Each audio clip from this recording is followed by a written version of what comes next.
Welcome back to Athletic Avengers, your go-to spot for unfiltered sports breakdowns, hot takes, and everything that makes football the ultimate battleground. Today, we're diving into the Bengals preseason drama that's got everyone on edge. Joe Burrow taking some seriously risky hits in their game against the Commanders. Yeah, that Monday Night Football clash on August 18th, and fans are straight up worried. Is this a red flag for Cincinnati's season? Let's break it down, talk about why Burrow was even out there, and if the Bengals are doing enough to protect their franchise QB. Hit that like button if you're a Bengals fan sweating this, and subscribe for more. Alright, let's recap what went down. In the Bengals preseason Week 2 matchup against the Washington Commanders, Joe Burrow looked sharp at times, completing 9 of 14 passes for 62 yards and directing a couple of touchdown drives in a 31-17 win.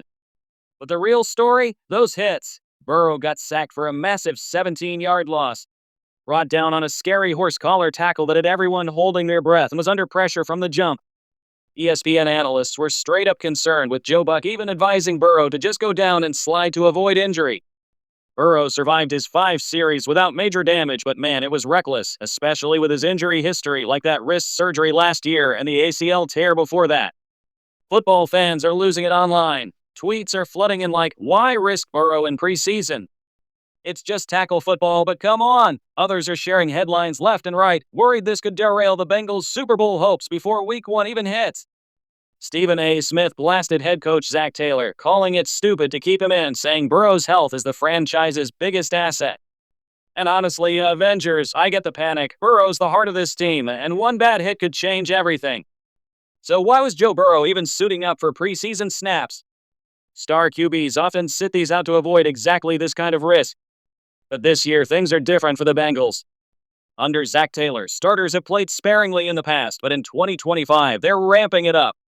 Turns out, Burrow himself demanded more reps. He was frustrated with limited action last year, especially coming off injury, and wanted to shake off the rust with the second-team receivers. He told ESPN's Laura Rutledge post-first quarter that he was pissed about the early struggles and pushed to stay in. Taylor justified it, saying it's about getting that live game feel without overdoing it. The goal? Avoid those slow 0-2 starts the Bengals have had the last few seasons. Smart in theory, but after those hits, is it worth the gamble? Now the big question, are the Bengals doing enough to help Burrow heading into 2025?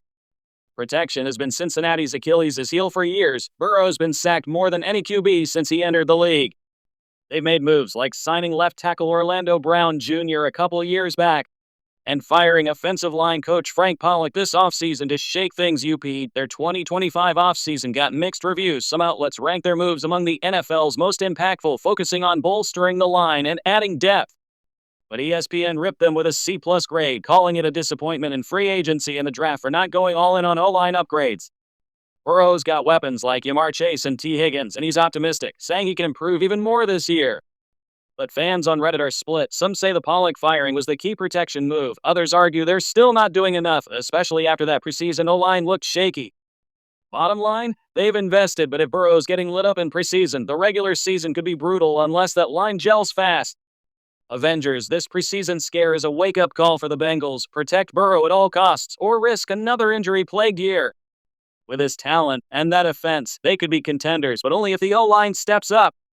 What do you think? Smart to give him reps or too risky? Drop your takes in the comments, smash that like if you're hyped for Week 1, and subscribe to Athletic Avengers for more breakdowns. We'll catch you next time. Stay avenging out there!